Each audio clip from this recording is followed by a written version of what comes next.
ये होना चाहिए कि नहीं होना चाहिए? दूसरा एक कानून, भारत में बढ़ते हुए मॉब लिंचिंग, ट्रेनों में टोपी दाढ़ी देखकर मार देना और वर्दी पहना हो तो उसको पागल का सर्टिफिकेट बनवा के दे देना, मेरी बेटियों के निकाब हिजाब टोपी दाढ़ी देख करके टोनबाजी करना, चल रहे बच्चों को रास्ते में रोककर नाम पूछकर मार देना, अब इस नतीजे पर आ गया है कि जिस तरह भारत के दलित भाई आदिवासी भाइयों के बीच में सुरक्षा और एतमाद पैदा करने के लिए दलित एक्ट बना है किसी की हिम्मत जो किसी दलित को आंख दिखा दे? अरे बोलो ना, है हिम्मत? एक पन्ना लिख के देगा, पूरा खानदान भाग जाएगा। लेकिन आज मुसलमान के बच्चों के साथ जो चाहो कर लो, इसके खिलाफ कौन खड़ा होगा? ये दिमाग से निकाल दो कि कोई सियासी पार्टी तेरी औलादों के लिए खड़ा होगी। इसके लिए हम ही को, आपको सबको खड़ा होना पड़ेगा।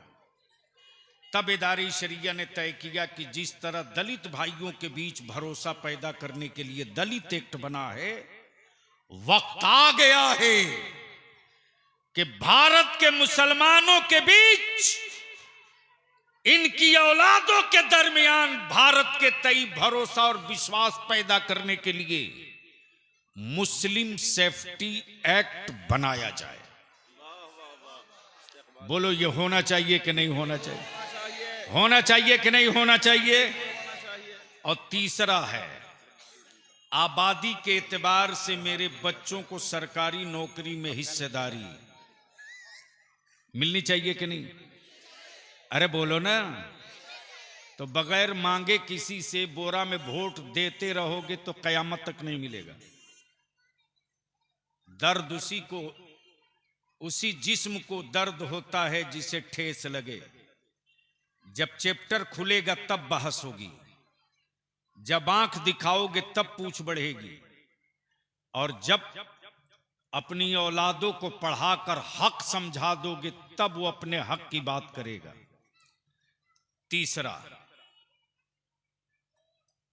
जहां जहां जैसे ये पुपरी सब डिवीजन है, मुस्लिम अकलियती इलाकों में जिलावार स्कूल कॉलेज यूनिवर्सिटीज के कयाम को यकीनी बनाया जाए। सबके बाप की औकात नहीं है कि दिल्ली रखकर पढ़ा ले, कोलकाता रखकर पढ़ा ले, पटना रखकर पढ़ा ले, अलीगढ़ रखकर पढ़ा ले। बेटे में क्वालिटी और सलाहियत इतनी है कि थोड़ी सी उस गरीब के बच्चे को मदद मिल जाए तो वो आईएएस भी बन सकता है, आईपीएस भी बन सकता है, BDO CO collector SP DM बन सकता है, लेकिन गरीब है, मजबूर है। तबेदारी शरिया ने तहरीक छेड़ा है कि जहेज को खत्म करो, निकाह को सस्ता करो, इसी पैसे को बचाकर अपनी औलादों को पढ़ाओ। चौथा, आज से कई साल पहले मौजूदा हुकूमत यानी नीतीश जी की हुकूमत ने 2459+1 मदरसों के इमदादी करने का कैबिनेट किया था। मैं जिम्मेदारी से कहता हूं, काम आपने कुछ किया है। मुसलमान गुनहगार हो सकता है, किसी का गद्दार नहीं हो सकता। हम हरामखोर नमक हराम नहीं हो सकते।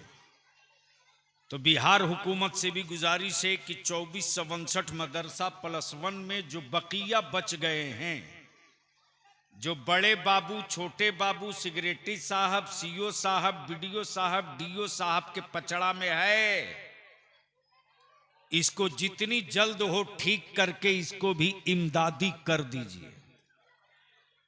उसके बाद है कि उर्दू टीईटी जो हमारे बच्चे पास हैं, सबको ग्रेस मार्क्स देकर आपने ज्वाइन कराया। उर्दू टीईटी बच्चे जो पास हैं उनको भी ग्रेस मार्क्स दे करके इनकी भी ज्वाइनिंग करा दीजिए। पांचवा है, जहेज की रोकथाम।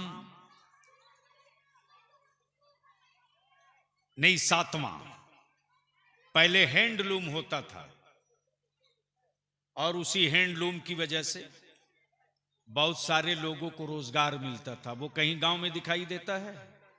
अरे बोलिए ना, नहीं दिखाई देता। तो ये सारी चीजें हैं। मैं गुजारिश करूंगा मुफ्ती हसन साहब से कि कम से कम 10, 12, 15 से 21 लोगों का एक डेलीगेशन वफ्द टीम तैयार कीजिएगा और एसडीओ साहब से, अनुमंडल पदाधिकारी से टाइम ले लीजिएगा। हिंदी में भी ये है, उर्दू में भी है। हिंदी में भी है, उर्दू में भी है।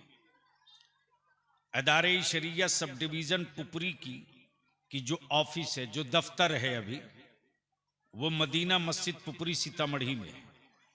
यहां एक मीटिंग बुला करके एक डेलीगेशन तैयार करके हिंदी और उर्दू की कॉपी, इसमें लिखा हुआ है वजीर आला हुकूमत बिहार, ताकि ये पता चल जाए कि ये तनहा बलियावी साहब ही नहीं बल्कि पूरे मुस्लिम कम्युनिटी